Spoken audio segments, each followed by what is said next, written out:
Boa noite a todos. Vamos dar continuidade à nossa disciplina Introdução à Gestão de Pessoas. Hoje vamos começar a abordar o tema percepção e tomada de decisão. Hoje a gente fala sobre percepção. E aí eu peço a ajuda de vocês que já estão participando, né? Eu vou mostrar uma imagem aqui bem rapidinho, 3 segundos somente, e vocês vão olhar para essa imagem e vão me dizer quantos pontos tem nela. Já que a gente está falando de percepção, vamos ver a percepção de vocês em relação a esta imagem. Então, atenção, prestando atenção. 1, 2, 3. Muito bem. Rafaela, quantos pontos você viu ali?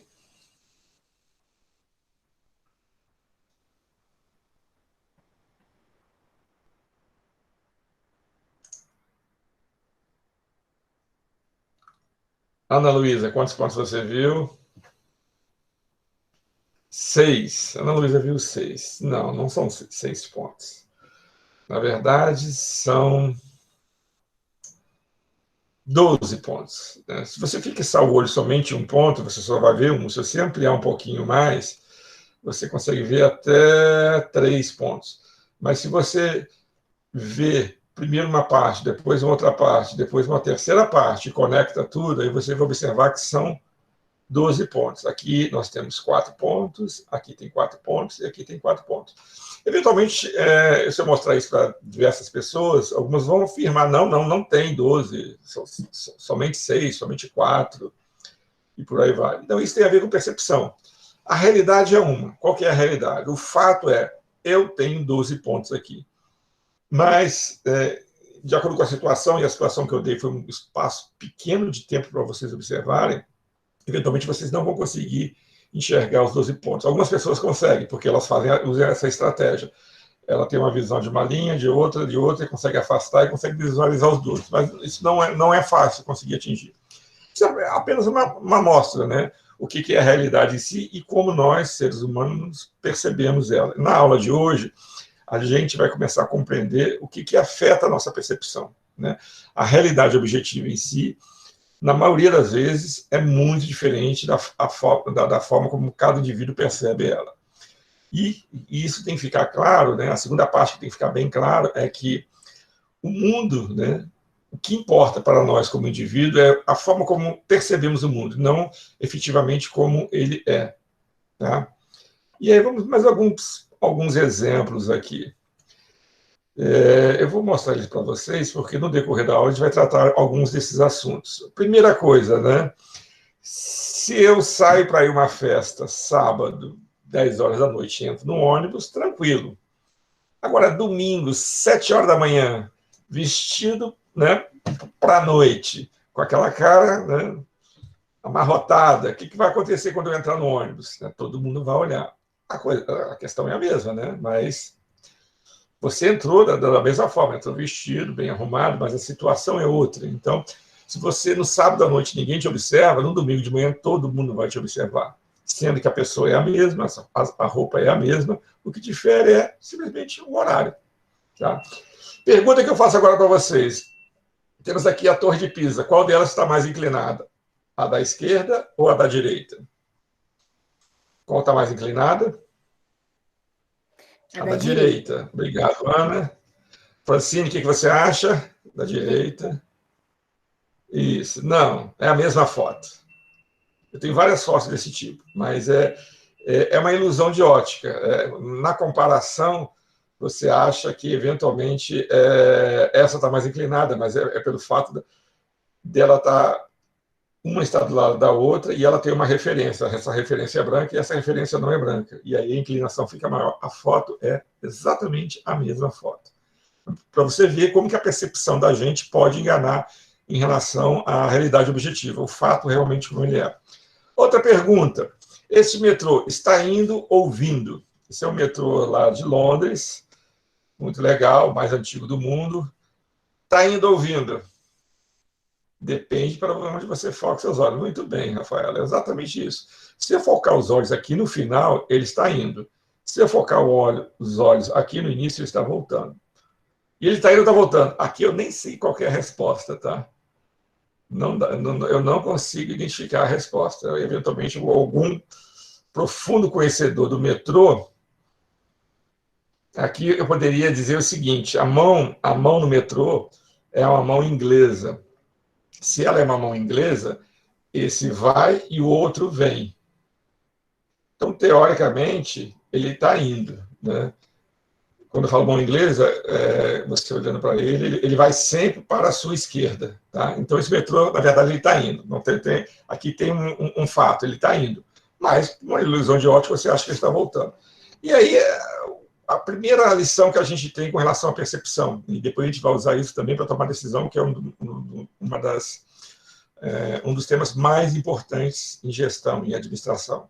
Né? E a tomada de decisão, ela é muito influenciada pela percepção que nós temos dos fatos. Tem que analisar bem antes de julgar. Então, pequenas amostras que eu dei para vocês. Né? Quantos pontos nós temos aqui? A questão de você entrar no ônibus 8 horas da noite no sábado e entrar 8 horas da manhã no domingo pela manhã, 8 horas da manhã, a diferença que faz, sendo que a mesma pessoa, a mesma roupa, somente muda o horário. Aqui você acha que o da direita está mais inclinado, ele não está. Aqui, de acordo com a forma como você olha, você pode estar achando que ele vai para um lado, vai para o outro. E o que ensina, né? O que essa questão da percepção é importante para a gente? A gente tem que analisar bastante antes de julgar. Então, isso aqui é legal para a gente começar a entender isso. Em alguns momentos não vai dar, a gente vai ter que tomar decisão com poucas informações. Aí a gente vai ter que dar uma olhada e tentar generalizar. Mas, na medida do possível que você tiver tempo, tente olhar o todo, chamada visão holística. Então, aqui ensina você a ter uma visão holística. Né? Eu vou olhar primeiro para a primeira linha e observo, olha, tem 4. Agora eu estou com tempo. Eu olho para essa outra linha, eu vejo que essa linha não tem nada, essa linha não tem nada, e essa também tem 4. E vejo que tem 4. 3 vezes 4, 12. Ou seja, eu só consegui compreender o número, a realidade em si, a partir do momento que eu olhei com calma, olhei o todo e sobre diversas perspectivas. Eu olhei de um jeito, depois eu olhei do outro, para coletar o máximo possível de informação. Então, isso já é uma dica de como você não ser enganado, a sua mente não enganar, a percepção não enganar você. A gente tem uma realidade objetiva e a gente pensa que ela é outra, que a realidade não é efetivamente aquilo que está transparecendo para a gente. Eu gosto de usar esse exemplo também. Então, vocês, como gestores, futuros gestores, se você, aquilo que eu chamo de visão holística. Você está numa floresta, né? Eventualmente, você vai olhar para uma árvore e tentar generalizar aquela árvore para toda a floresta. Ou seja, você olha apenas para um ponto, né, e generaliza. Se você estiver numa floresta europeia, a sua percepção pode estar certa. Eu olho para uma árvore e as florestas europeias, elas são monocromáticas. Né? Quando eu falo monocromática, é de uma cor, mas normalmente só tem um tipo de árvore. Né? Então, eu olhei para uma, olhei para todas. Mas se você olhar para uma floresta tropical, como é a Mata Atlântica, por exemplo, se você olhar para uma árvore, você não vai ter a visão do todo. Tá? E aí, com isso, né, com essa pequena introdução, a gente começa a falar sobre o tema percepção e a importância que ela tem para a gestão no dia a dia, né, para o nosso dia a dia, para a gestão como um todo. Primeiro, vamos lá colocar o conceito. O que é percepção? Processo pelo qual as pessoas organizam, né, e interpretam suas impressões sensoriais. São 5 sentidos que nós temos. Então, a partir as impressões que nós temos do mundo que nos cerca vêm a partir dos 5 sentidos. Eu vou ver, eu vou ouvir, eu vou sentir. O que mais? Eu tenho o olfato e também tenho o gosto. São esses os 5 sentidos? É isso mesmo, gente? Audição, olfato, tato, visão e... Me ajudem aí. Faltou um. Paladar, muito bem. Então, por exemplo, né, como que funciona a mente da gente? Eu recebo essas informações pelos 5 sentidos. E o que eu faço? Eu organizo elas. Se eu vejo fumaça, eu vou lá e organizo. Fumaça é aqui. Fumaça é sinal que tem fogo. É um dos primeiros sinais. Apenas organizei. Fumaça, eu coloco lá na caixinha de fogo. E fogo me leva a uma interpretação. Né? Opa, fogo é um risco, é um perigo. Né? Então, eventualmente, eu vou ter que... Normalmente, quando a gente vê fumaça, a primeira coisa que a gente faz é tentar ver de onde que ela está vindo, que ela representa um risco para a vida da gente. É exatamente isso, você é percepção. vi a fumaça. Eu não preciso ver a fumaça, eu posso sentir o cheiro da fumaça. Sentir o cheiro de queimado é uma impressão sensorial. E aí ela já vai para a caixinha dela, cheiro de fumaça. Cheiro de fumaça me leva a uma interpretação, que é uma interpretação de risco.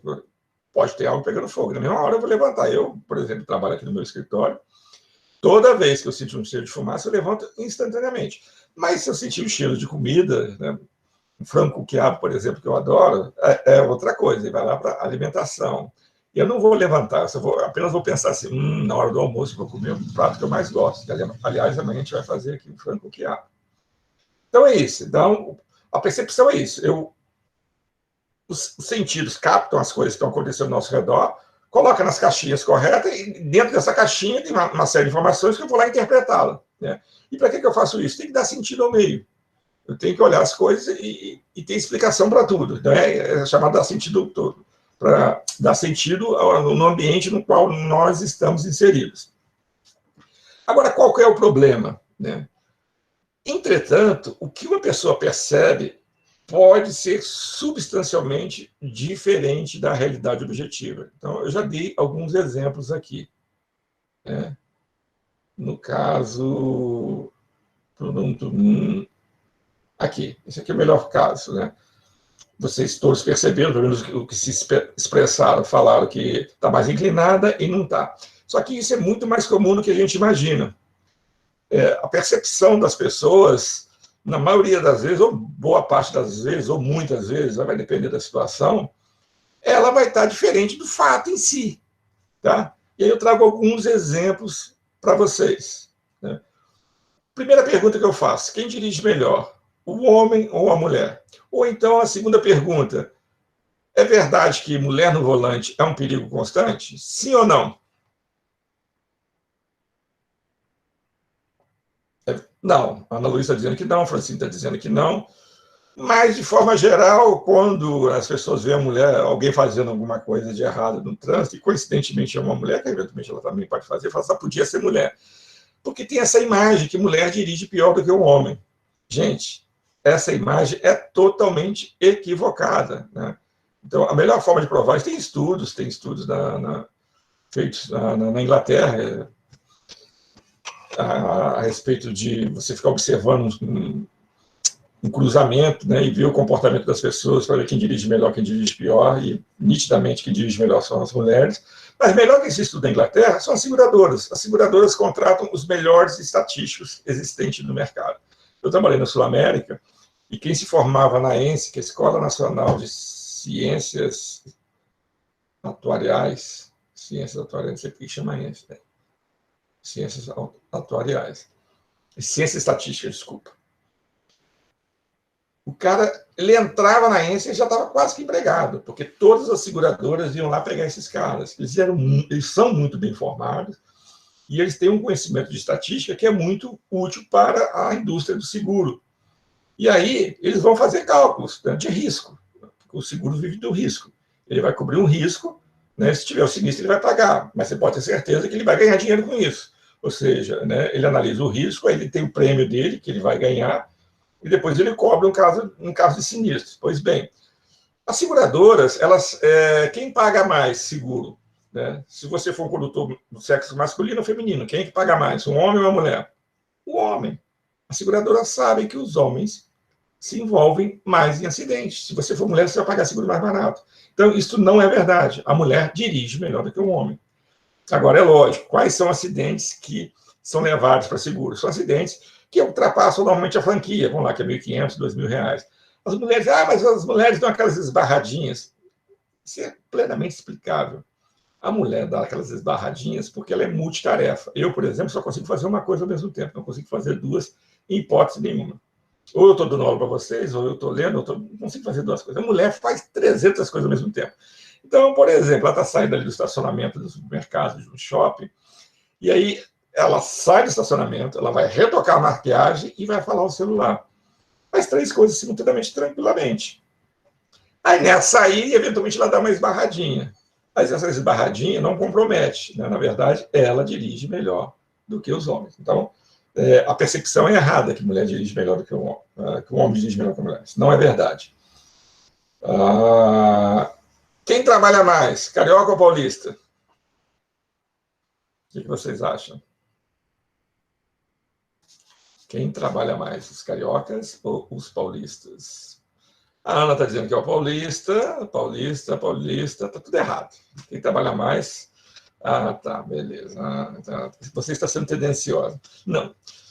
Quem trabalha mais são os cariocas, não sou eu que estou dizendo, é uma pesquisa. A pesquisa já tem um tempinho, não consegui achar a pesquisa mais recente, mas a pesquisa tem uns 10 anos, eu li ela bem atentamente, na época não dava aula disso aqui, não guardei. Mas ela falava que o tempo do carioca dentro do escritório é maior do que o tempo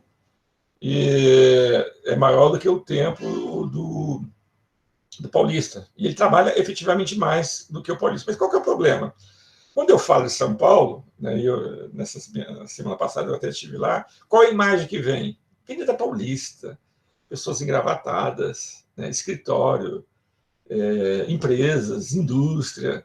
Então, essa é a imagem, é uma imagem muito profissional, ligada ao ambiente de trabalho. Então, aí você cria uma associação, São Paulo, trabalho.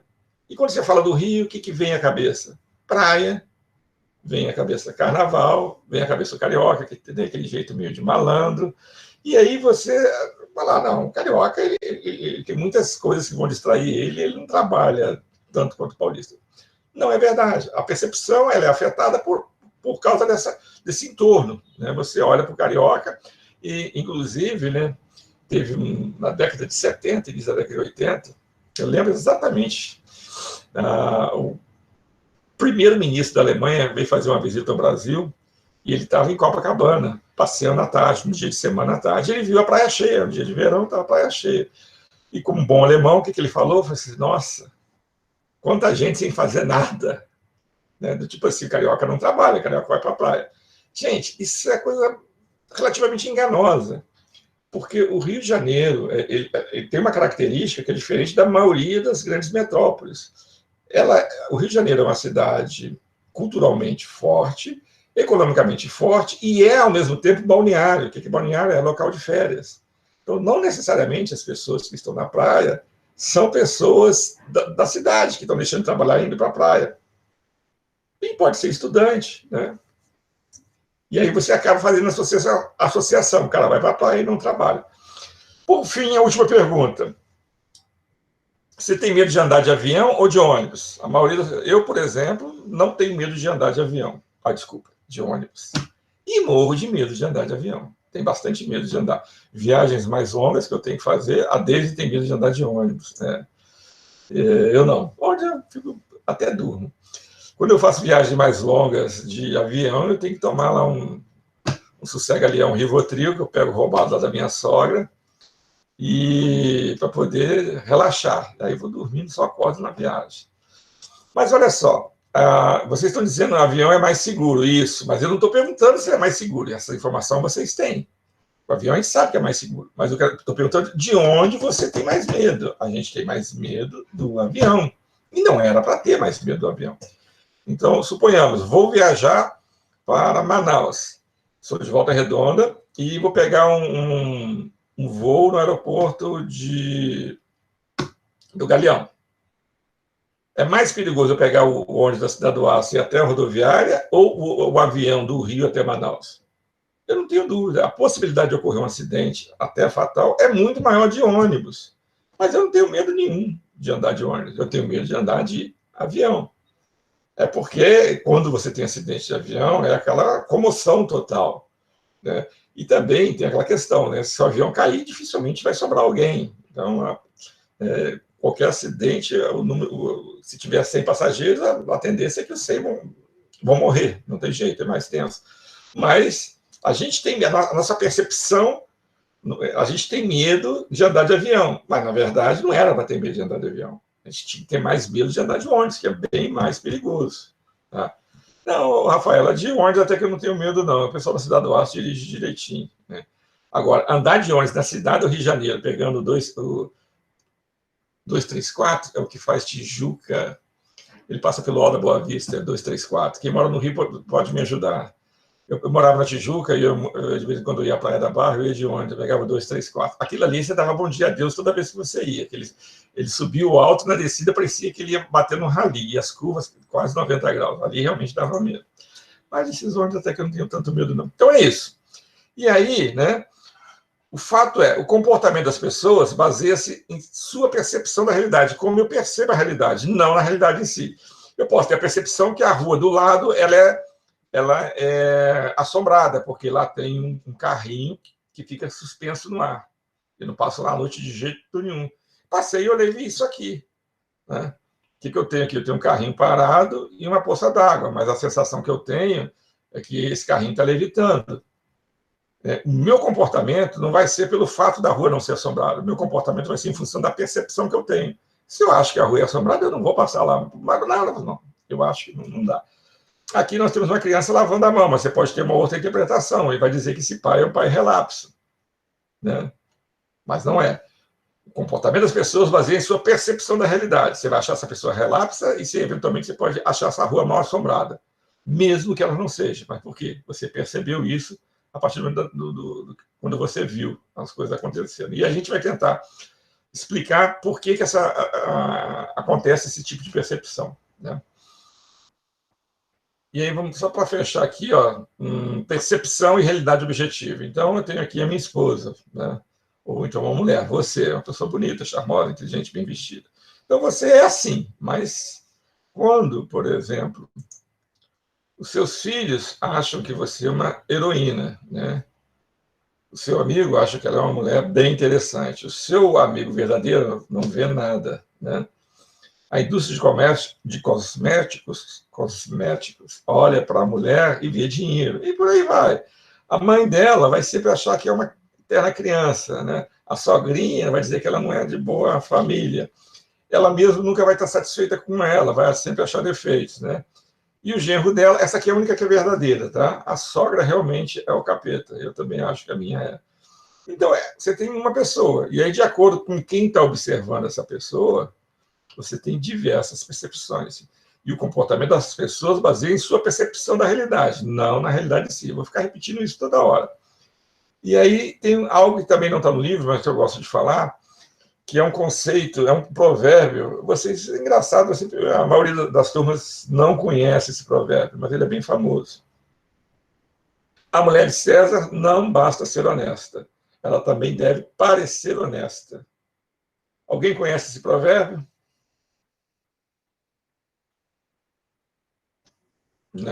Não, vocês não. A mulher de César não basta ser honesta. Não, ninguém conhece. Reinaldo, não, Tamires, não, ninguém conhece. A partir de hoje vocês vão conhecer. E o que ele quer dizer? César é o imperador, e a mulher dele realmente era uma mulher honesta. Mas um dia pegaram um cara saindo do quarto dela. E aí, né, um alvoroço total. Eu falei, poxa, uma pessoa saindo do quarto da mulher de César. E só que o cara havia invadido o palácio e entrado no quarto sem consentimento, e depois saiu de lá e foi a hora que ele foi visto. A mulher dele era honesta, mas aí o César falou, olha, não basta ser honesta, também tem que parecer honesta. Políticos e profissionais de marketing sabem muito bem disso. Então, por exemplo, político, não basta parecer que ele é honesto, ele tem que, desculpe, não basta apenas ser honesto, ele tem que transmitir a imagem de honesto. Não basta apenas parecer que ele é competente, ele tem que transmitir. Por isso que tem a chamada publicidade, a propaganda. Ele gosta de aparecer em atos políticos, em entrevistas, né? Por quê? Ele não basta ser bom, ele tem que parecer que ele é bom. Né? E aí, quais implicações para a vida pessoal e profissional, né, dessa questão de não basta ser honesto? Você pode ser o melhor cara do mundo, mas se você não sabe se vender, você pode ser prejudicado. Né? Ou seja, você é bom, mas você não parece bom. E por incrível que pareça, as pessoas que são mais na dela, são mais, não vou dizer tímidas, mas são mais low profile, não gostam de aparecer, né, acham isso ridículo, aquela coisa toda, e são excelentes trabalhadores, eventualmente ele pode ter a carreira dele prejudicada. Por quê? Ele é bom, ele realiza bons trabalhos, mas ele não evidencia isso para as outras pessoas. Tá? Então, ele é bom profissional, mas não parece que é bom profissional. Tá? o profissional e o profissional de marketing. O produto não basta ser bom, ele tem que provar que ele é bom. Então, por isso que tem toda a publicidade, né, trabalhando nessa questão. E o que acontece muito, tanto com político quanto com produtos, que às vezes ele nem é bom, ou nem é honesto, mas ele consegue parecer honesto. Então, às vezes, parecer honesto é mais importante do que ser honesto. Para não ficar no presidente atual, podemos falar do presidente Collor. Né? Vocês devem ter estudado essa história. O presidente Collor foi eleito denunciando a corrupção. E o que ele era? Um grande corrupto. Né? Ou seja, ele não era honesto, mas ele parecia honesto. Ele era, na época, chamado caçador de marajás. Qualquer semelhança não é mera coincidência, mas não vamos falar sobre isso. Beleza, agora vamos entrar na teoria. Tá? O que influencia a percepção das pessoas? Por que o fato é de um jeito e a gente vê de outro? Tem 3 tipos de fatores. No perceptor, que é a própria pessoa que está vendo a situação, então ele tem fatores ligados a ele que vão influenciar a forma como ele enxerga determinado fato. Tem coisas que estão relacionadas àquilo que está sendo observado, não fatores no alvo, que vão influenciar a forma como eu percebo o que efetivamente está acontecendo, que não necessariamente é igual à realidade. E tem fatores na situação, no ambiente como um todo. Então, eu vou dar alguns exemplos aqui. O livro traz, mas eu vou trazer alguns exemplos que vão ajudar vocês a entenderem esse conceito. Então, quais são os fatores do perceptor? O que a pessoa traz com ela que vai influenciar a percepção? Cada pessoa tem uma personalidade, as pessoas têm suas motivações, cada um do seu algo, por exemplo, o que me motiva é desafio. Outra pessoa, o que pode motivar ela é fazer a bondade, o que pode motivar a outra pessoa é fazer amizade. Então, cada um tem o seu processo motivacional. Cada um tem seus interesses. Eu gosto de futebol, tem gente que gosta de viajar, tem gente que gosta de família, ficar em família. As experiências, as vivências que a pessoa já passou.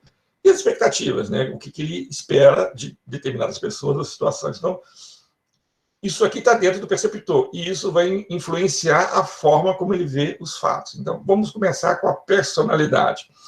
Suponhamos que estejamos numa aula presencial, né? E numa aula presencial no campus da Terrada, o que vai acontecer? Eu posso ter turmas grandes e turmas pequenas. A turma é a mesma. E aí, primeiro dia de aula, entra uma primeira pessoa e ela é tímida, bem tímida, né? Gosta de ficar quietinha, não gosta de falar, é terrível para ela ter que falar alguma coisa. Ela abre a porta e, com a surpresa dela, quando vê que tem só 4 alunos na turma, naquela disciplina. Se ela é tímida, né, é uma característica de personalidade, timidez. O que vai acontecer com ela? Ela vai ficar feliz ou infeliz de ver uma turma pequenininha, gente? O que vocês acham? Feliz ou infeliz? Escrevam aí para mim ou falem. Vocês podem usar o microfone. Ao contrário, Ana Luísa, ela vai ficar infeliz. Você sabe por quê? Como ela é tímida e tem poucos alunos, o professor fica muito mais fácil a interação, ele vai pedir a participação de todo mundo. Fala você, Ana. Fala você, Ricardo. Fala você, Reinaldo. Tamires. São só 4 alunos, eu falo, agora fala você. Ou seja, fica como se fosse um bate-papo. E para a pessoa que é tímida, aquilo ali é um terror, né? É o caos. Agora, essa mesma pessoa, ela entra, né, abre a porta da sala, no primeiro dia de aula, e aquela sala lotada, ela dá um sorriso de canto a canto. A única coisa que ela vai fazer é vai olhar lá no fundo para ver se tem uma carteira lá no fundo, para o professor não enxergar de jeito nenhum. Ou seja, personalidade. Uma pessoa mais introvertida, mais tímida, ela vê uma situação e acha ruim ou boa. Agora, se eu pegar o contrário, alguém que gosta de participar, que gosta de falar, que gosta de fazer contribuição, aquela coisa muito expansiva. Quando ele vê uma turma pequena, a turma é a mesma. O tímido vai ficar triste da vida. A pessoa extrovertida vai ficar feliz da vida. Cara, eu vou falar pra caramba, vou questionar, vou discutir, vou debater com o professor. Ou seja, a personalidade vai afetar a percepção. E aí saem esses 2 alunos, o tímido e o extrovertido. E aí chega um colega em comum e fala assim: o que vocês acharam da turma? O tímido vai falar assim: se a turma for pequena, horrível.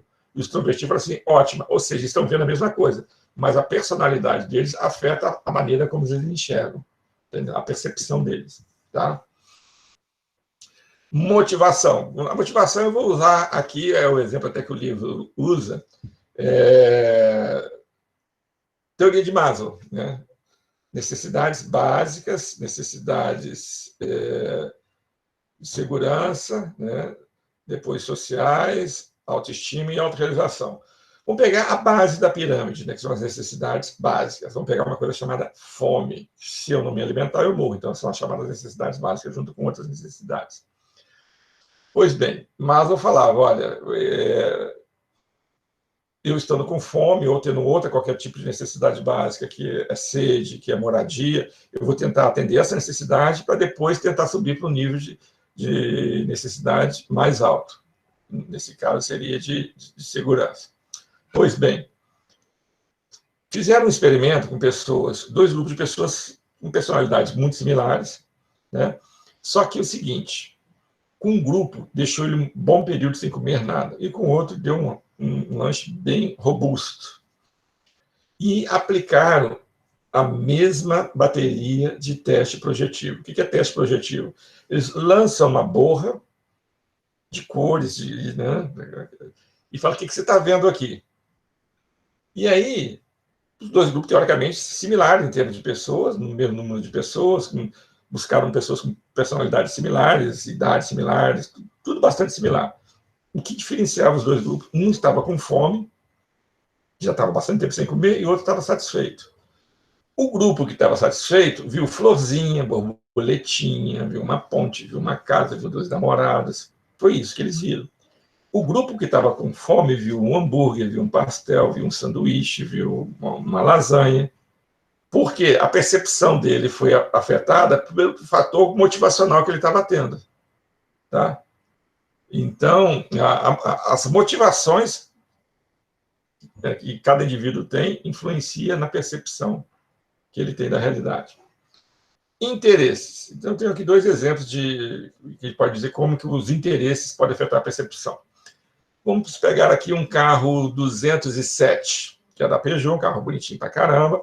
Vocês conseguiram o primeiro estágio bem remunerado, e vocês foram lá e compraram um carro Peugeot 207. Eu já até tive ele, um carro bom. O pessoal fala mal da Peugeot, mas eu não tive muito problema com ele, não. Beleza. A partir do momento que você comprou o carro da Peugeot, você começa a andar na rua, você vê um punhado de gente usando um carro Peugeot. Você começa a observar o carro Peugeot 207. E você fala, olha, quantos carros 207 tem? Eu nunca tinha observado que tinha tantos carros 207. Por quê? Você passou a ter interesse naquele carro.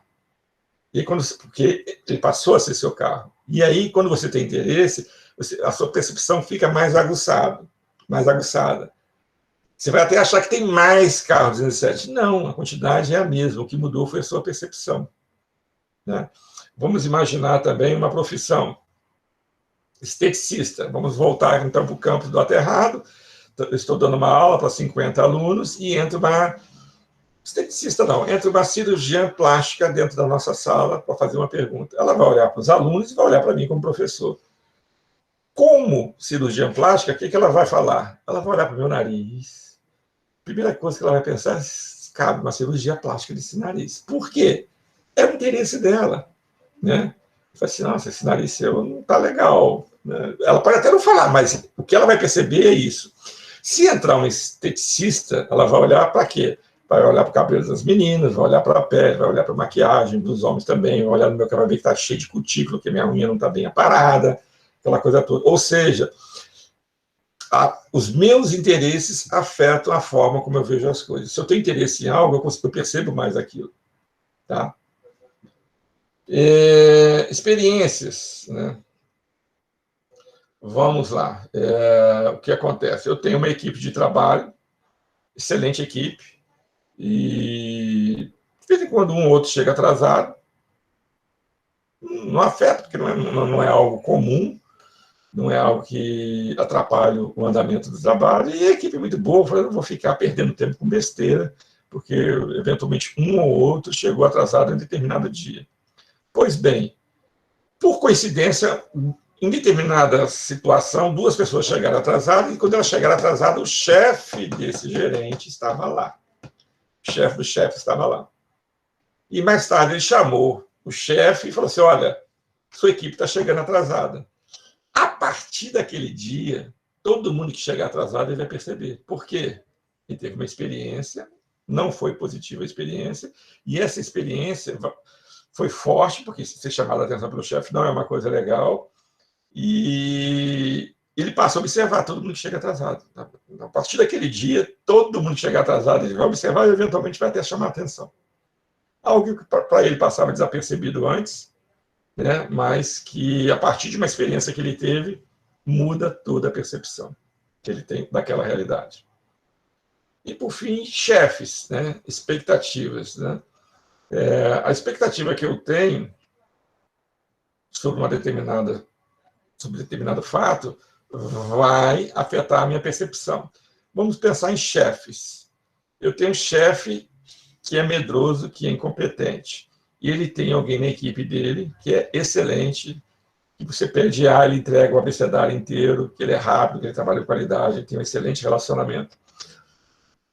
E o chefe é medíocre. Como esse chefe vê? Qual é a percepção que esse chefe tem deste cara que é excelente? É boa ou é ruim? O que vocês acham? O chefe é fraco. Ele olha para uma pessoa trabalhando super bem, excedendo em tudo que ele faz. É ruim. Porque como o cara a expectativa dele, quando ele olhar para aquele cara trabalhando muito, a Ana respondeu ruim, a Deise ruim, exatamente. Pô, esse cara está querendo o meu lugar. Ele é inseguro. No fundo, ele sabe que ele é fraco. E ele vê alguém trabalhando muito, e ao invés de enxergar aquilo como algo positivo, ele vai enxergar como algo negativo. Enquanto que, se for um líder nato e vê alguém fazendo isso, ele vai criar caminhos para que aquela pessoa trabalhe melhor ainda. Ou seja, a situação é a mesma. Mas um chefe fraco e um chefe forte vão ter uma percepção diferenciada. O chefe fraco vai ter a percepção que aquela pessoa quer tomar o lugar dele. E um chefe safo, um líder nato, vai olhar para aquela situação e falar assim, poxa, esse cara tem um futuro brilhante, eu tenho que facilitar a ascensão dele. Isso aqui até trago um exemplo para vocês, Machado de Assis, para quem não conhece, né? Leitor escondido. O diretor da Tipografia Nacional teria se interessado pelo jovem de 17 anos que era pego lendo escondido. Apesar de o chefe direto pedir sua demissão, o diretor deu um aumento a Machado de Assis. É mais ou menos isso. Tá? O cara lê, para quê? Não precisa saber. Né? Ele tem que fazer o serviço. Enquanto que o cara que era líder falou, pô, esse cara tem potencial. Né? E é o maior romancista da literatura brasileira. Então, são fatores no perceptor. Vamos falar agora de fatores no alvo, naquilo que está sendo observado. O que vai chamar a atenção? Novidade, movimento, som, tamanho, cenário, proximidade, semelhança. Vamos lá. Saí de férias, voltei. Né? Se eu trabalho numa empresa de logística e quando eu volto eu vejo novos computadores, aquilo ali vai me assustar. Se eu trabalho numa indústria e vejo uma máquina nova, aquilo vai o que é isso? Porque é novidade. Tudo que é novidade chama atenção. Entrei para assistir a aula no meio do período, olho e vejo um aluno diferente. Isso era muito comum lá na segunda, terceira série, que vinha gente transferida, lá no primário, né, no ensino fundamental. Você viu um aluno diferente, você chama atenção. Tá? Então, é novidade. Então, uma máquina diferente é uma novidade, uma pessoa diferente no ambiente de trabalho é uma novidade, e isso vai chamar atenção. Tudo que é novidade chama atenção. O que muda a nossa percepção também é a proximidade física e temporal. O que isso quer dizer? A melhor forma de explicar é um exemplo. Vamos imaginar. Entrou um diretor novo de gestão de pessoas. Na semana seguinte, foram demitidas 10 pessoas. Então, você tem uma proximidade física e temporal também. Opa, o cara chegou, nesse período de tempo ele está aqui, e nesse período de tempo 10 pessoas foram demitidas. Aí você associa essas 10 demissões à chegada do diretor. E, na maioria das vezes não tem absolutamente nada a ver, ele acabou de chegar, já está se habituando com a empresa, mas a gente tem essa tendência. Vamos pegar o exemplo do avião de novo. Avião, gente, a indústria da aviação, cada ano que passa, ela fica mais segura, porque todo acidente que ocorre no mundo é investigado. Todo acidente que ocorre no mundo é investigado. Aqui no Brasil nós temos o CENIPA, por exemplo. Centro Nacional de Investigação e Prevenção de Acidentes Aéreos, CENIPA. E os relatórios que são gerados nessa investigação são distribuídos no mundo inteiro. Então, você manda reparar questões em avião, você manda treinar novamente piloto, você manda fazer adaptações em aeroportos, tudo que for necessário para melhorar a qualidade e a segurança do voo. Então, cada ano que você for viajar, se você viajar no ano seguinte, pode ter certeza, vai estar mais seguro ainda viajar. Agora, suponhamos que cai um avião, isso aconteceu no Brasil, cai um avião, uma semana depois cai outro avião. O que você acha? Né? Qual é a percepção que você tem? Questão temporal. Cai um avião hoje e cai um avião uma semana depois. Isso aconteceu foi com da Latam, com aquele lá em Congonhas, né? O avião da Latam estava vindo de Porto Alegre, desceu em São Paulo, e aí ele estava com um aparelho lá, o reverso dele estava com problema. Estava desativado, o piloto fez uma manobra lá e várias pessoas morreram dentro do avião, e inclusive no escritório da própria Latam, que ficava ali do lado. Pouco tempo depois, um avião da Gol, voando sobre Manaus, bateu com um avião da Embraer, que tinha acabado de ser vendido. Os pilotos americanos, os idiotas, eles desligaram um dispositivo, né, que detecta a proximidade de outra aeronave, e aí eles acabaram esbarrando e caiu. Dá uma sensação incrível de falar assim, os aviões estão caindo mais. Não estão caindo mais, mas você vai ter a percepção que eles estão caindo mais. Tá? Então, gerente pode ser aumento de salário, pode ser demissão, queda de aviões, então sua percepção muda em função da proximidade física e temporal. Chegou uma pessoa e as pessoas foram demitidas. Caiu 2 aviões próximo no tempo, mas se você olhar a estatística, continua melhorando a cada ano. Cenário, eu vou pular, que isso aqui não é tão interessante, mas percepção, semelhanças. Quando você olha para grupos, quando você olha para uma situação, você tem uma tendência fortíssima a agrupar. Então, eu olho para um grupo grande, vamos imaginar grupo, sala de aula, eu vou olhar, o que eu vou olhar? Eu vou olhar, pode ser homens e mulheres. Não tem jeito. E aí, o que você viu? Eu vi que tem mais mulheres do que homens. Pronto. O que você viu? Eu vi que tem pessoas mais jovens do que pessoas idosas. Você vai fazer uma série de classificações, e essas classificações são grupos que você tem na cabeça. Pode ser diversos grupos, pode ser por idade, pode ser por sexo, pode ser por origem étnica, muitas coisas. Tá? Pode ser, eventualmente, por profissão e por aí vai. Beleza? Então, isso é por percepção. E na situação. A situação foi aquele caso do ônibus, né? Ambiente de trabalho e ambiente social. Vou dar o primeiro exemplo do ambiente de trabalho. Um pouco parecido com esse aqui que eu falei do chefe repreendido, mas eu tenho uma equipe de trabalho que conversa naturalmente como toda equipe, né, conversa. Ninguém num escritório, qualquer que seja, fica calado o tempo todo. É muito raro isso. As pessoas conversam naturalmente. O homem é um animal social, ainda bem. Suponhamos que esse chefe ficou uma semana fora para visitar um cliente e fazer um treinamento. E aí as pessoas vão continuar conversando naturalmente como elas sempre conversaram, nem a mais nem a menos. Sabe o que vai acontecer? Se passar um outro chefe ali, um outro gerente, uma outra pessoa e ver os indivíduos conversando e ver que o chefe não vai lá, não está lá, eles vão olhar o ambiente e vão falar, estão conversando porque o chefe não está aqui. Eles fazem uma associação que não necessariamente é verdadeira, e provavelmente não é verdadeira, mas pelo simples fato do chefe não estar. E como o chefe não está, aí aquela questão de padrão, o chefe não está, as pessoas, o gato não está, o rato come na mesa. O chefe não está, está todo mundo só batendo papo e ninguém está trabalhando. Né? Então, muda a percepção, apesar de, eventualmente, o fato ser o mesmo. As pessoas continuam trabalhando do mesmo jeito, conversando do mesmo jeito. Mas como alguém olha e vê que o chefe não está e vê as pessoas conversando, vão achar que elas estão conversando mais do que conversam normalmente, e que, eventualmente, não vai ser verdade. Um outro fato, né, que também chama atenção no ambiente social é aquele do ônibus, que eu falei logo no início. A situação. Né? Você pegar um ônibus arrumado, maquiado, arrumado, bem vestido, uma coisa assim, no sábado, 8 horas da noite, é uma coisa. Você pegar um ônibus desse jeito, 8 horas da manhã, é outra coisa no domingo.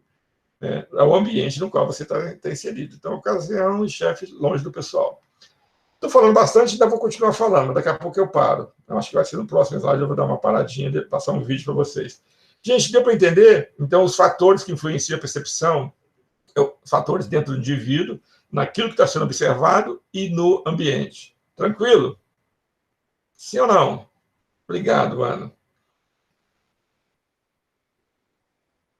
Obrigado, Rafaela, Francine e Maria. Bom, beleza. Essa aqui é um pouquinho mais complicada, está no livro lá, mas é chamada teoria da atribuição. Eu vou tentar explicar mais rapidinho aqui, com bastante exemplo, para não ficar tão monótono, né? Vou ter que continuar falando aqui. Então, vamos lá. O que é a teoria da atribuição? É uma das que analisam a percepção do indivíduo. E o que ela diz? Quando analisamos pessoas, tentamos explicar os motivos do seu comportamento. Ou seja, eu estou agindo de uma maneira, mas isso não é aleatório. A pessoa vai pensar que tem algo por detrás. Eu estou agindo daquele jeito porque tem algum motivo que me levou a fazer aquilo. Tá? Então, nossa percepção e julgamentos são influenciados pelas suposições. Eu vou ouvir a pessoa fazendo uma coisa que pode ser positiva ou negativa, e vou fazer suposições por que ela está fazendo aquilo ali. Então, e isso que também dá a minha percepção do fato. Tá? Julgamos as pessoas de modo distinto, dependendo do significado que atribuímos a um comportamento.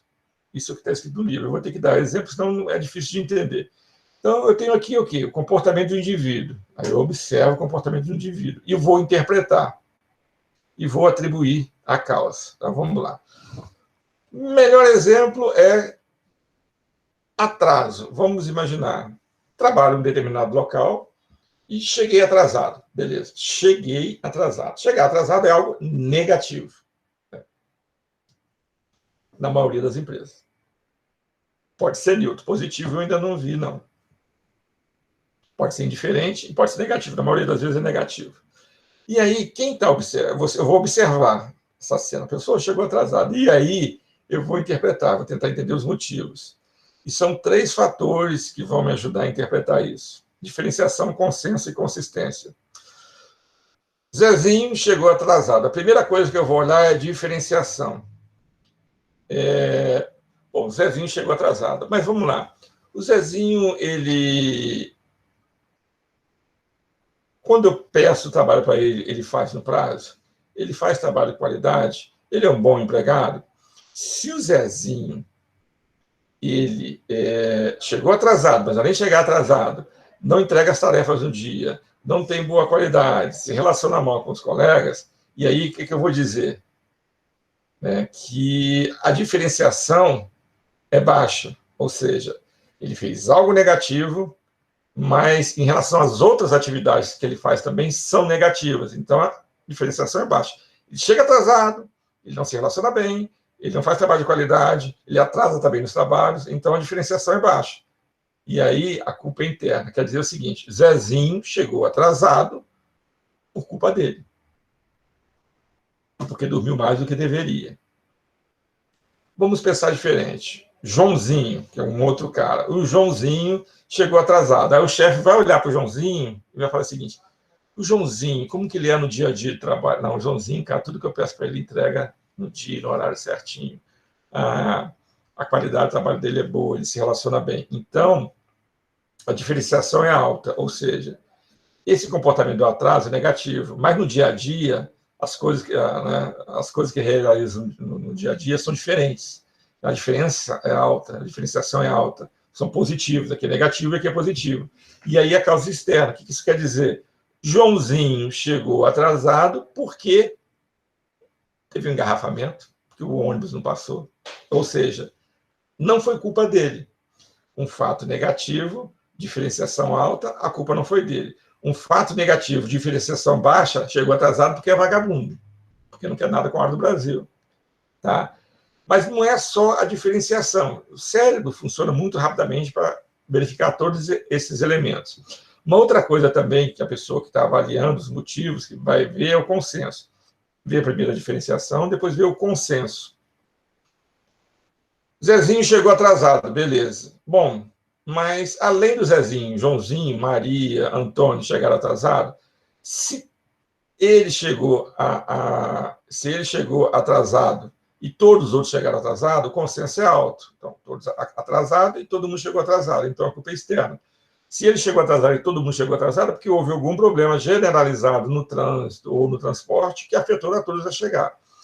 Mas, se o Zezinho chegou atrasado e todo mundo chegou no horário, o consenso é baixo. E aí, se o consenso é baixo, a causa é interna. Chegou atrasado porque é vagabundo, que é nada para o Brasil, dorme demais. É dorminhoco. Dando para entender, gente? E, por fim, né, o cérebro da gente, para estabelecer motivos, isso é muito rápido, tá?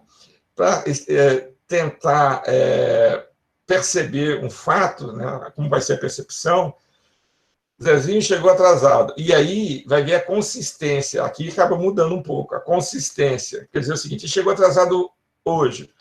Qual foi a última vez que chegou atrasado? Semana retrasada. Não, na outra semana também chegou atrasado. Então, no caso aqui, a consistência é alta. Ele chegou atrasado agora, mas ele sempre chega atrasado. Atrasado e atrasado. Consistência alta, aí observe que mudou. A causa é interna. Chegou atrasado porque não quer nada com a hora do Brasil.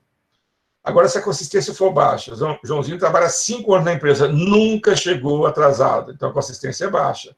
Teve um comportamento negativo, mas ele nunca teve esse comportamento negativo, então é baixa a consistência, ele não faz sempre isso. Então é causa externa, furou o pneu do carro, o ônibus não passou, ou teve um engarrafamento, que ele não tem culpa nisso. Então, isso é a teoria da atribuição. Tá? Agora, tem alguns problemas, erros ou vieses na teoria da atribuição. Então, eu trago de novo a Tarsila da Amaral no autorretrato dela, porque isso tem a ver com a nossa autoimagem. Então, dois problemas. O primeiro é o erro fundamental de atribuição. Quando julgamos o comportamento dos outros, subestimamos os fatores externos para situações negativas ou de fracasso. Vamos pensar nisso aqui. Então, eu sou um gerente de vendas, por exemplo, que eu trouxe para vocês aqui. Tenho a minha equipe.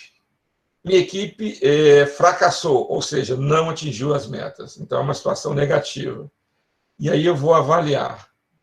Aí, quando eu avalio ela, eu vou ter uma avaliação negativa. Se é uma avaliação negativa, o ideal é que a causa seja externa. Né? Quando eu estou avaliando outra pessoa, eu tendo a dizer que o problema é dela, que a causa é interna. Ou seja, a minha equipe não atingiu, ou um vendedor específico não atingiu a meta porque não se dedicou, né? Porque não treinou, porque não foi capaz. Ou seja, se a causa é negativa, a gente não leva em consideração os fatores externos, se subestima os fatores externos. Então, para ficar mais claro ainda, um indivíduo específico não atingiu a meta. O gerente está avaliando. E aí você tem fatores internos e externos que podem ter afetado isso. Um fator externo, por exemplo, é a concorrência ter lançado um novo produto, ter feito uma mídia muito forte, ter baixado o preço, e por aí vai. Entrado um novo concorrente. Tudo isso são fatores externos que vão prejudicar a venda, nem que se deveria levar em consideração. Mas o gerente, quando avalia uma pessoa que não atingiu a meta, ele não leva muito em consideração esses fatores externos, que a pessoa que está sendo avaliada não tem controle sobre ela. Ele tem a tendência, né? O cara errou, é negativo, a culpa é sua. Então, por fatores internos, você não se dedicou o suficiente, você não correu atrás, você não se esforçou, você não treinou, você não... e por aí vai. Então, esse é o erro fundamental de atribuição.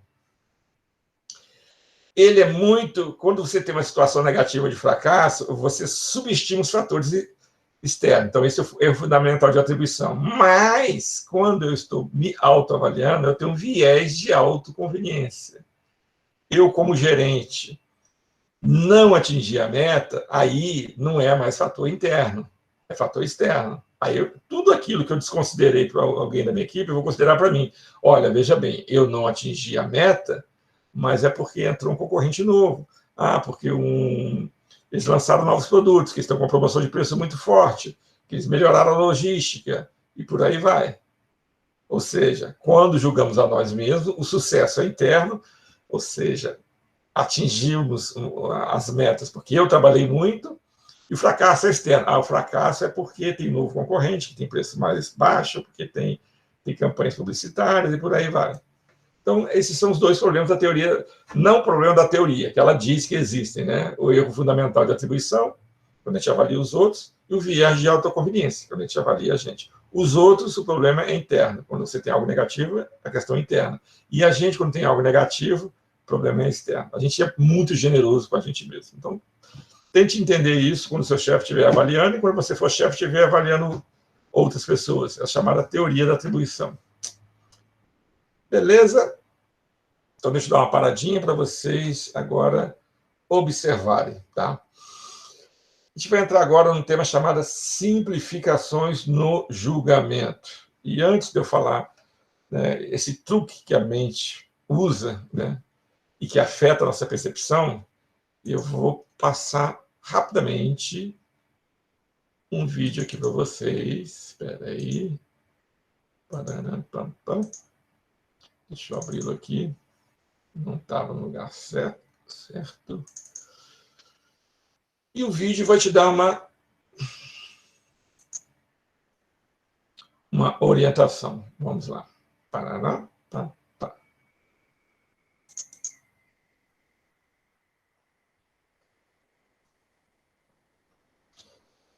Tá em inglês, mas não tem problema. Ah, peraí, vocês não estão vendo o vídeo não, né? Eu tenho que mudar aqui. Estão vendo o vídeo aí, então, né? Estão vendo o vídeo? Não, não estão. Beleza. Deixa eu mudar aqui a minha tela, que agora eu não compartilho a tela inteira, agora eu compartilho janela. Deixa eu compartilhar a janela aqui, que é esta. Cadê a janela? Eu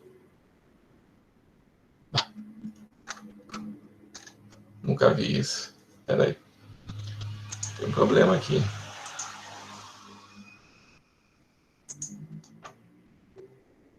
Não está querendo aparecer a janela. Então, eu vou desaparecer, tá, gente? Eu vou compartilhar a tela inteira. Eu desapareço. Atenção, 1, 2, 3. Desaparecer. Muito bem. Isso é um truque. Então, vamos lá.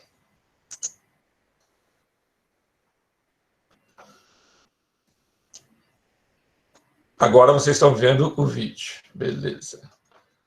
Então, o vídeo a seguir corresponde a um teste de atenção ou percepção, realizado numa campanha publicitária inglesa. É falado em inglês, mas não tem problema, porque ele tem legenda. Então, prestando atenção, eu não vou repetir. Vamos lá? No final, eu vou perguntar para vocês.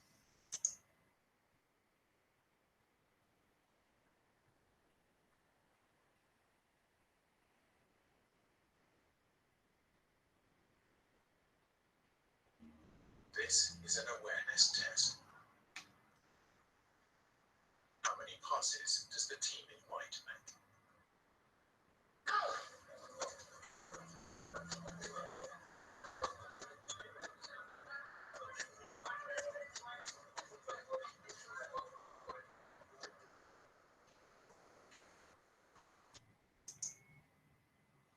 Alguém acertou? 13? Não. Não, beleza. 11, tá, daí Sabina acertou. A Maria está dizendo que travou, ela não viu, a Maria. Mas eu vou passar de novo. Agora, segunda pergunta, tá? Eu quero que vocês respondam de forma sincera. Mas vai passar de novo, Tamires? Não, vou passar o vídeo de novo. Então, vamos lá. Agora eu vou deixar ele correr direto, tá? Vamos lá. Ele é rapidinho, sem problema.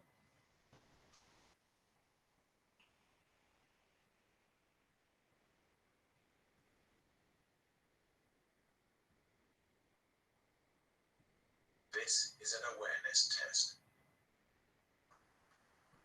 How many passes does the team in white make?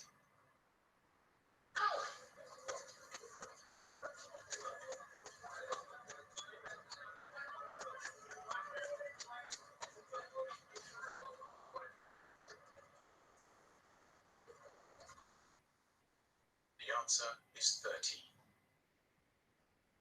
But did you see the moonwalking bear?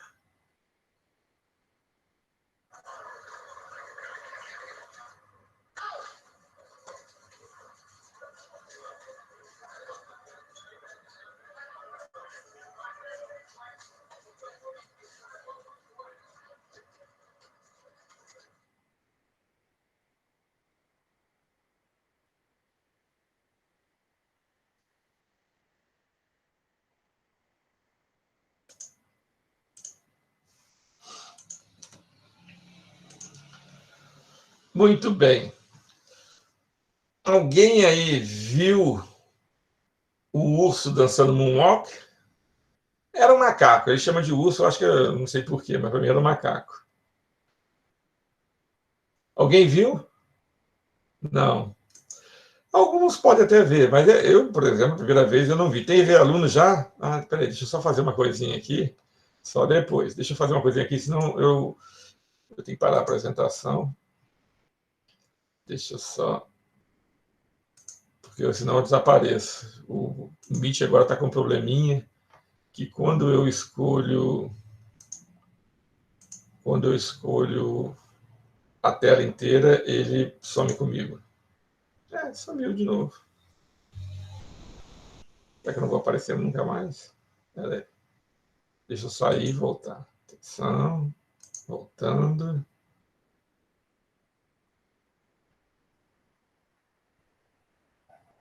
Voltei. Gente, é isso. Percepção. Um urso passou ali no meio, ou um macaco, não sei, dançando moonwalk. Só que você estava focado em outra coisa. O primeiro exercício que nós fizemos, de quantas bolinhas tem aqui, né?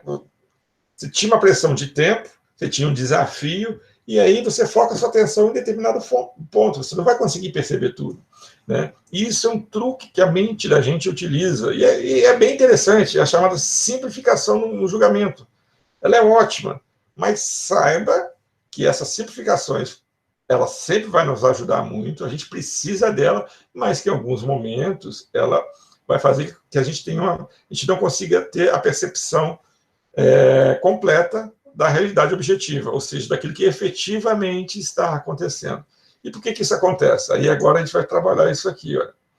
Simplificação do julgamento. A primeira delas é percepção seletiva. É uma forma que o cérebro da gente simplifica o julgamento. A primeira delas é percepção. O que é percepção seletiva? É impossível assimilar tudo que vemos. A gente não tem essa capacidade. O cérebro tem limitações.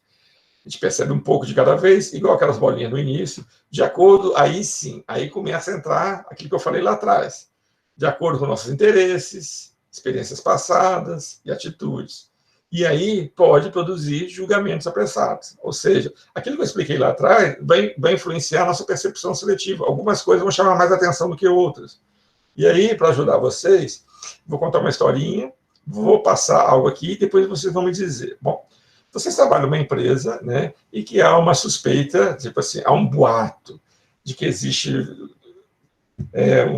um casal que está namorando, mas né, que eles são casados, um é casado com uma, outro é casado com outra, mas que eles estão tendo um caso. Isso é fofoca, né, sem nenhum fundamento, mas você está com isso na cabeça. Ou seja, você já tem uma experiência, né, você tem, né? Beleza, o que acontece? Essa mulher, que é alvo dessa fofoca, ela vai para o arquivo morto, buscar um documento. 3 minutos depois, o rapaz, que é alvo também dessa fofoca, vai para o mesmo arquivo morto. Ele precisa também pegar um documento.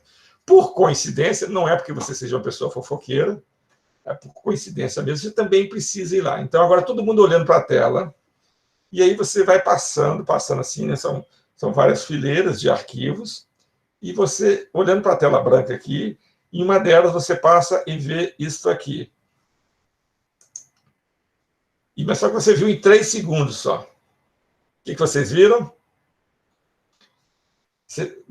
Você vai corroborar o boato ou vocês vão... Né? Você já saiu, né? Tipo assim, olha, já sabendo esse boato. Você viu essa cena. Você foi embora. Você não voltou mais para ver de novo. Pô, gente, não é nada disso que vocês estão pensando. Né? Não é absolutamente nada disso. Mas a sua simplificação no julgamento por meio de uma percepção seletiva, você vai enxergar aquilo que é mais conveniente para você. Né? Você usou suas experiências passadas, né? Seus interesses, e com isso você viu algo que não condiz com a realidade, mas que acabou afetando a sua percepção. Tá? Então, isso é a primeira simplificação no julgamento, que afeta a nossa percepção. A gente precisa dela? Precisa, ela é muito útil, mas pode produzir, neste caso aqui, julgamentos apressados. Você vê uma coisa, mas você não viu ela completa de forma detalhada, E se já tinha interesses, outras informações que acabaram afetando a forma como você viu este evento. Mas tem mais, não é apenas percepção seletiva, essa incapacidade que a gente tem de ver tudo que está acontecendo ao nosso redor. Só para completar, as simplificações são valiosas para a nossa vida. Então, gente, tem que simplificar mesmo. Não estou dizendo para vocês não simplificarem. Às vezes a gente tem poucas informações e a partir dali tem que tomar decisão. Mas você tem que saber que ela pode criar problemas, pode resultar em distorções significativas. Tenha consciência disso. Tá? A segunda, vamos aqui para a segunda. Efeito halo. O que é o efeito halo? Formamos a impressão de uma pessoa com base em uma única característica. Os últimos eventos têm forte influência. O que é o efeito halo? Tá? Aqui eu tenho o quadro do famoso pintor Gustavo Klimt, ele é famoso lá na Áustria, é o pintor mais famoso da Áustria, e se chama O Beijo, é de 1908 esse quadro. Por que eu trouxe ele para cá? Para lembrar de uma historinha para contar para vocês. Então, suponhamos um pai tem uma filha muito bonita, muito responsável, muito estudiosa, né? E ele tem todo orgulho dessa filha dele, e ela começa a namorar, naturalmente, né? Lá seus, sei lá, 17, 18 anos, começa a namorar mais sério o rapaz, e aí ela traz esse rapaz para a família conhecer, começa a ficar mais sério o namoro, e aí o pai, a família toda lá aguardando chegar o rapaz. Pois bem, aí chega o rapaz. O rapaz é bonito. Uhum. Além de bonito, ele também é bonito. E além de bonito, também é bonito. Ele não trabalha, ele não estuda, ele não quer nada com a hora do Brasil, ele é displicente, né? Tudo que um pai convencional, ou um pai, né, convencional, conservador, digamos assim, não espera de um namorado da filha. Ah, meu Deus, minha filha é tão bonita, tão responsável, e vai ficar com isso. Né? Beleza. Mas por que eu estou usando isso para falar do efeito halo? Né? A filha dessa pessoa, a menina, a jovem, lá 17, 16, 17 anos, ela olhou para esse cara, que eventualmente ele pode não ter muitas qualidades. Não gosta de estudar, não gosta de trabalhar, não tem bom relacionamento com as pessoas, é grosseirão, mas ele é bonito. E aí o que acontece? Ele tem um predicado, ele tem uma característica que ele suplanta todas as demais. Né? E você não consegue ver as outras. Então, eventualmente, nessas paixões adolescentes que a gente tem, é relativamente comum. A gente fica apaixonado por uma pessoa que ela é muito bonita, mas não tem nenhum predicado, né? Mas ela é bonita. No ambiente de trabalho, isso também acontece. Eu já vi chefes, né? Agora nem tanto, mas no início, quando a informática não era tão disseminada, que tinha um cara que era ruim em tudo, mas ele era muito bom em informática. E como a informática era uma coisa nova e que fazia diferença, o cara fazia tudo errado, mas trabalhava bem com informática. Então, ele minimizava todos os outros problemas. E ele era bem avaliado, ele era bem quisto pelo chefe, porque ele conhecia informática. Ou seja, ele tinha uma única característica que era boa.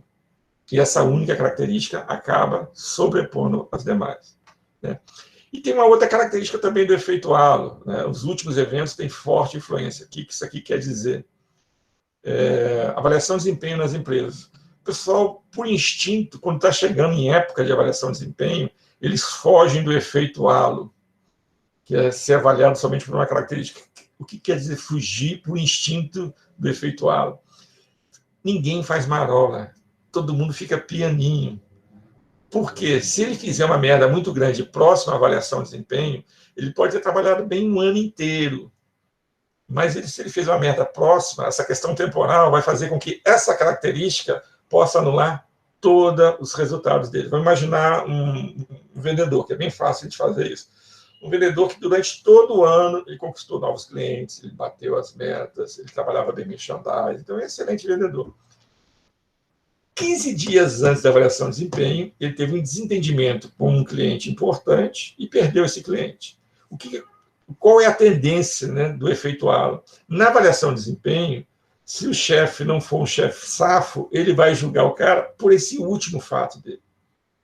Por isso, dica que eu dou para quem estiver trabalhando em empresas grandes, empresas que têm avaliação de desempenho, anotem o seu, como se diz, né, tudo que você fez de positivo durante o ano. Não precisa anotar o que você fez de negativo, porque você não é obrigado a produzir prova contra você mesmo. Porque se eventualmente você fizer uma merda próxima da avaliação de desempenho, você tem todo o histórico de coisas boas que você fez.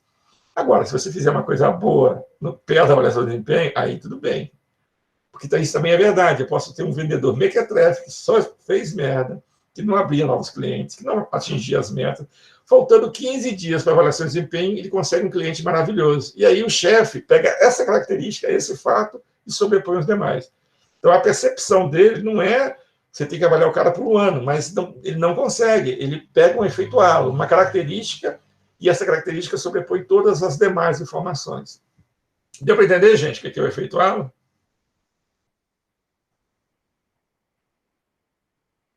Sim ou não? Deu sim, professor. Ah, tá. Tranquilo, Leonardo? Então tá, legal. Efeito contraste. Não avaliamos as pessoas de maneira isolada. Nossa reação a alguém é sempre influenciada pelas outras pessoas que encontramos recentemente. Então, eu posso achar uma menina extremamente bonita, linda, maravilhosa. Ela é bonita, ela é interessante. Se eu botar ela do lado da Gisele Bündchen, ela deixa de ser bonita. Não sei se vocês entenderam o que eu estou falando. É o efeito contraste, né?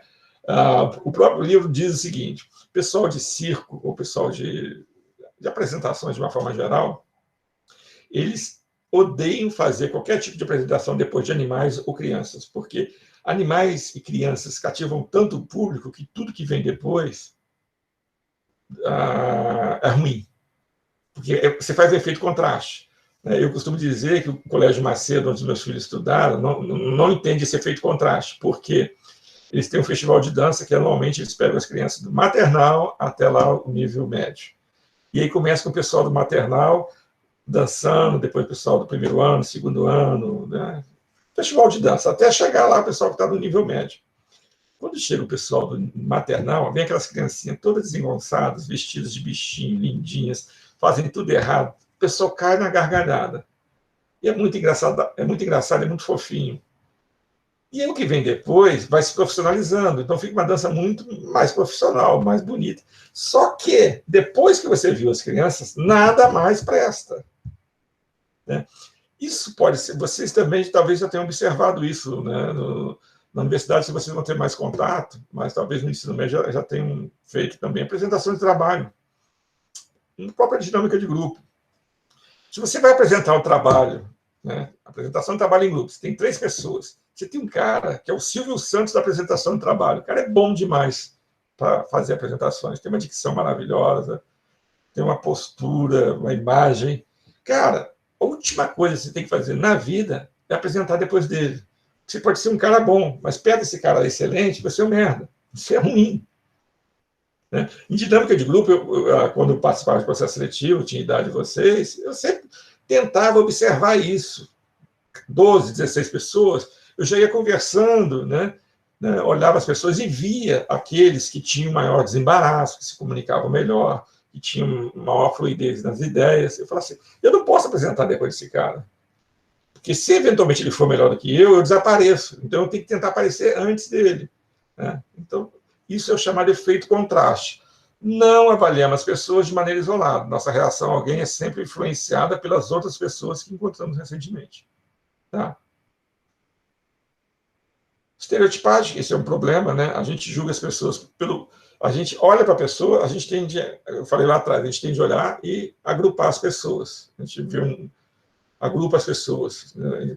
E, infelizmente, a gente acaba fazendo estereótipos. Não tem jeito, a gente vai fazer estereótipos. Né? Julgamos a pessoa com base na percepção do grupo ao qual essa pessoa faz parte. Então, vamos pegar estereótipos, né, que são extremamente negativos. Gênero. As mulheres são fracas, ou então são muito sensíveis, ou a mulher não aguenta pressão, ou a mulher é sexo frágil.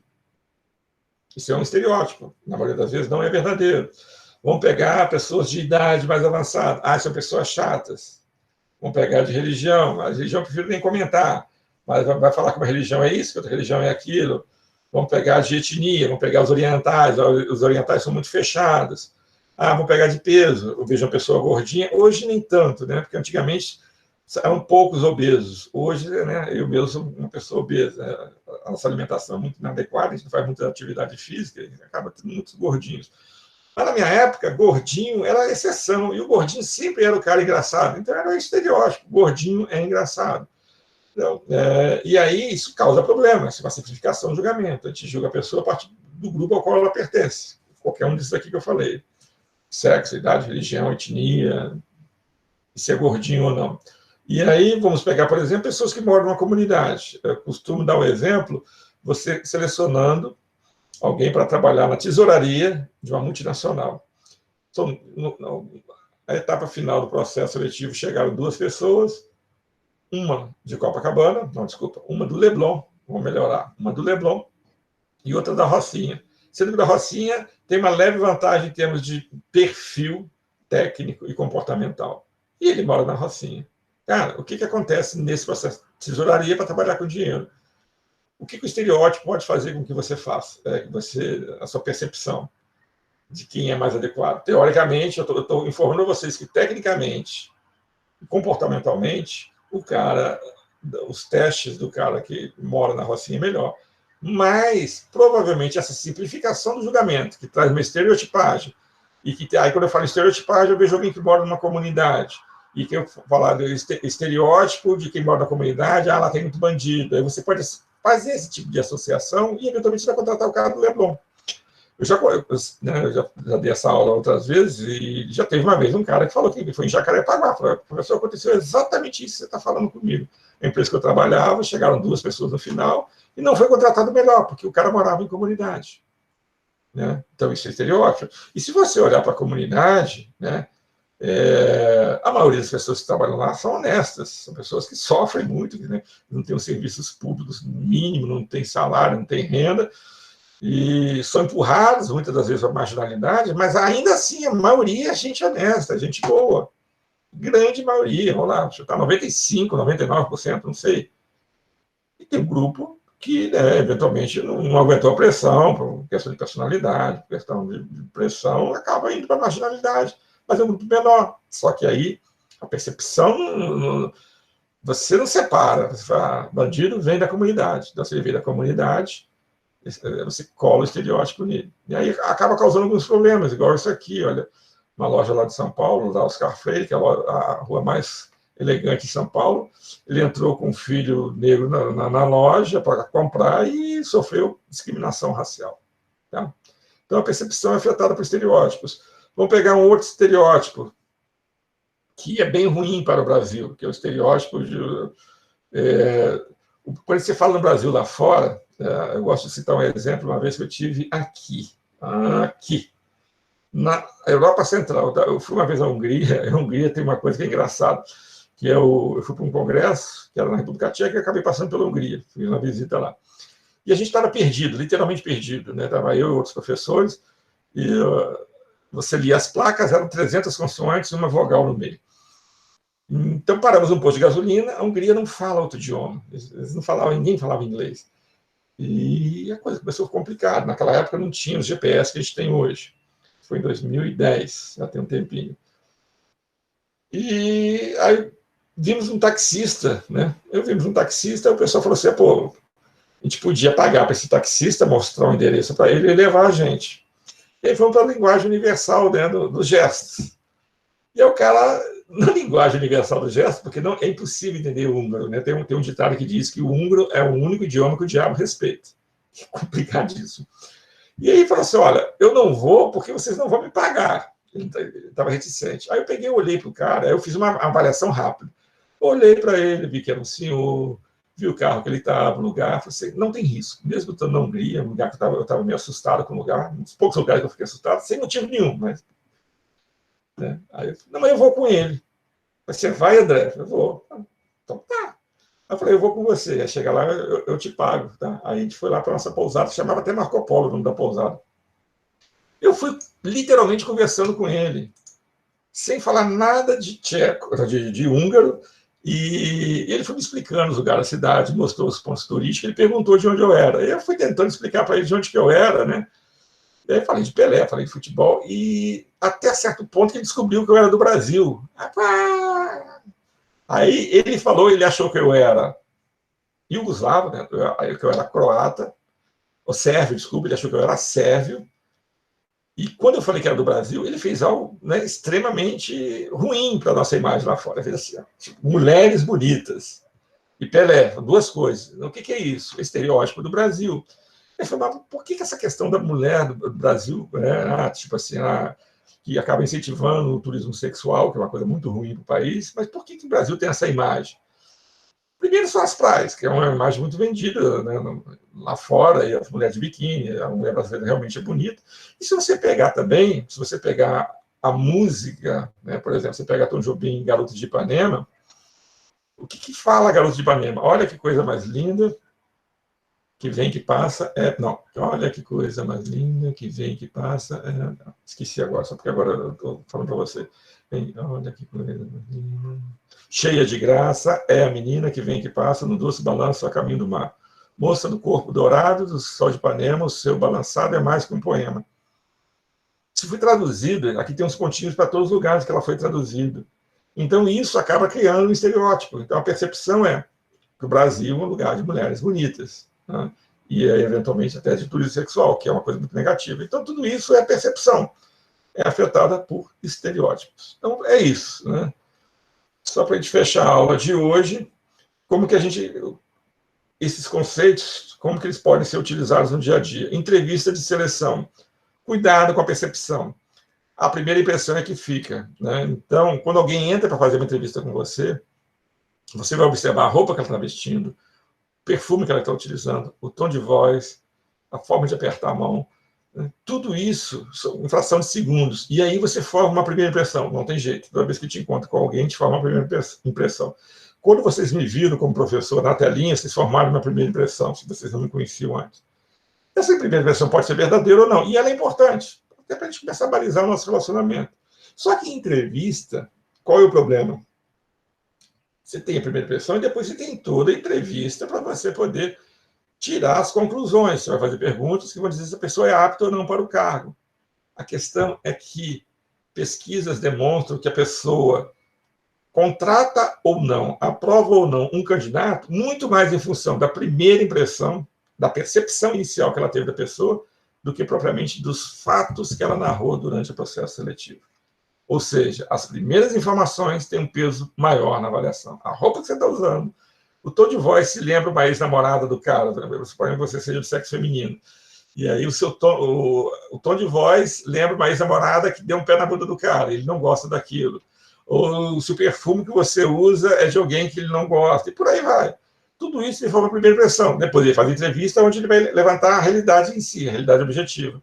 O problema é que essa primeira impressão é tão forte, essa percepção é tão forte, que ela suplanta os fatos que você identificou na entrevista. Então, isso é um risco. Outra aplicação prática é expectativas, né? A percepção. Eu olho para uma pessoa, se eu tiver uma percepção positiva dela, há uma tendência. Eu tenho uma equipe de trabalho, contratei alguém novo. A percepção que eu tenho em relação ao desempenho dessa pessoa vai afetar o desempenho dela. Isso é chamado de efeito Pigmalion, ou profecia autorrealizável, né? Eu vou explicar ele em outros momentos, mas só para dar um exemplo. Tem um livro, eu tenho até ele aqui, Manzoni e Bassot. Eles entrevistaram 10 mil executivos no mundo inteiro, e bons executivos que, quando, por exemplo, eles erravam uma vez, eles chamavam de momento estalo, eles erravam uma vez, o que acontecia? O chefe via que eles erraram. Isso é extremamente comum. Você viu com alguém, o que você faz? Você começa a prestar mais atenção nele, porque você acha que ele vai errar de novo. E aí você começa a ter uma percepção que aquela pessoa vai falhar. A pessoa percebe que você tem essa percepção. E sabe o que acontece? Você falha de novo, né? E aí ela vira uma profecia autorrealizável. A expectativa que você tem em relação à pessoa, ela tende a se realizar. E a avaliação de desempenho, né? Tentar fugir da subjetividade, do efeito halo, tá? Do efeito contraste, trabalhar com fatos. Ok? Bom, a gente finaliza, então, essa parte de percepção por hoje, tá? E na semana que vem, se não me engano, vai ser a nossa avaliação. Um abraço.